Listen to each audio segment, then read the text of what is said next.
Assalamualaikum warahmatullahi wabarakatuh. Pada kesempatan kali ini kita akan membahas KDRT dalam berbagai sudut pandang. Yang pertama, sudut pandang dalam fikih. Kekerasan dalam rumah tangga dianggap sebagai tindakan yang tidak dianjurkan dan melanggar prinsip-prinsip dasar Islam seperti keadilan, kasih sayang, dan saling menghormati. Beberapa poin penting terkait pandangan fikih terhadap KDRT. Yang pertama, kewajiban suami dan istri. Suami diharapkan untuk bertindak sebagai pemimpin keluarga dengan penuh kasih sayang dan tanggung jawab. Sedangkan istri diharapkan untuk mendukung suami dalam menjalankan tugasnya. Keduanya harus saling menghormati dan mencintai. Yang kedua, penyelesaian konflik. Fikih mendorong penyelesaian konflik melalui dialog, mediasi, dan nasihat, bukan melalui kekerasan. Dalam banyak kasus, mencari bantuan dari pihak ketiga seperti keluarga atau tokoh masyarakat yang disarankan. Yang kedua, pandangan KDRT menurut ekonomi. Pandangan tentang kekerasan dalam rumah tangga dari perspektif ekonomi mencakup beberapa aspek yang mengaitkan kekerasan dengan kondisi ekonomi, dampaknya terhadap kesejahteraan, dan biaya yang ditimbulkan. Beberapa poin pentingnya. Yang pertama, keterkaitan dengan kemiskinan.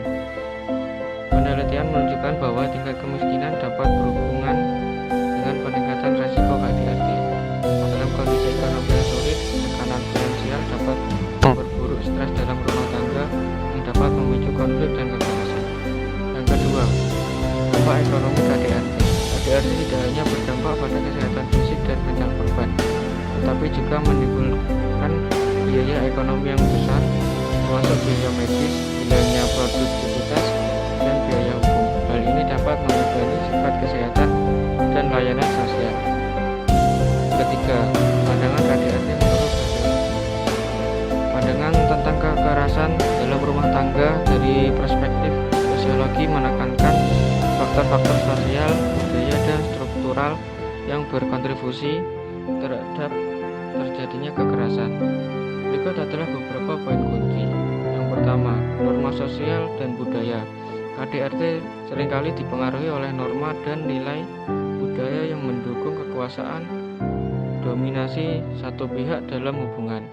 Dalam beberapa masyarakat, terdapat pandangan bahwa kekerasan adalah cara yang dapat diterima untuk mengatasi konflik dalam rumah tangga.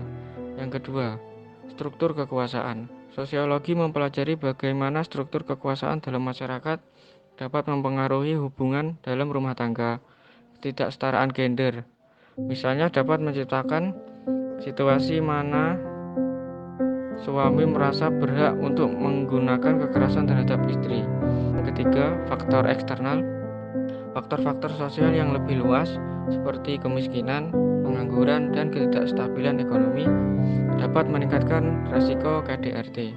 Ketegangan ekonomi seringkali memicu konflik dalam rumah tangga. Yang keempat, pandangan KDRT menurut antropologi. Pandangan tentang kekerasan dalam rumah tangga dari perspektif antropologi berfokus pada konteks budaya, praktik sosial, dan makna yang melekat pada kekerasan dalam masyarakat tertentu. Berikut adalah beberapa poin kuncinya. Yang ke-1, variasi budaya. Antropologi menekankan bahwa KDRT tidak sama di semua budaya. Apa yang dianggap sebagai kekerasan atau perilaku agresif dapat bervariasi tergantung pada norma dan nilai budaya setempat. Dalam beberapa masyarakat, kekerasan mungkin dianggap sebagai cara yang dapat diterima untuk menegakkan kontrol atau disiplin. Yang kedua, praktik tradisional dan gender. Banyak masyarakat memiliki praktik tradisional yang mengatur peran gender dan hubungan antar anggota keluarga. Antropolog sering mengeksplorasi bagaimana praktik-praktik ini dapat mempengaruhi dinamika kekuasaan dan pada gilirannya berkontribusi pada terjadinya KDRT.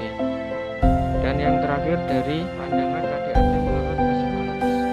Pandangan tentang kekerasan dalam rumah tangga sistem KDRT dari perspektif psikologi berfokus pada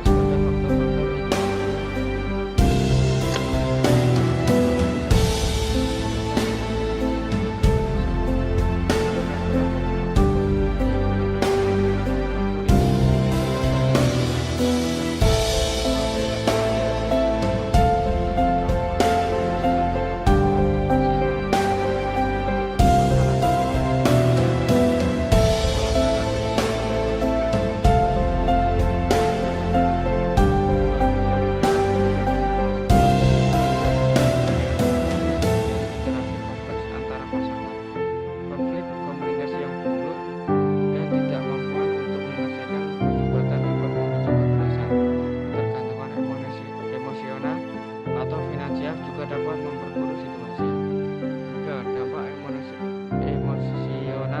korban. Korban KDRT sering mengalami dampak psikologis yang signifikan, termasuk trauma, kecemasan, depresi, dan rasa rendah diri. Ini dapat mempengaruhi kesehatan mental dan kemampuan mereka untuk membangun hubungan yang sehat di masa depan. Sekian pembahasan kita pada hari ini. Kurang lebihnya mohon dimaafkan. Semoga bermanfaat. Assalamualaikum warahmatullahi wabarakatuh.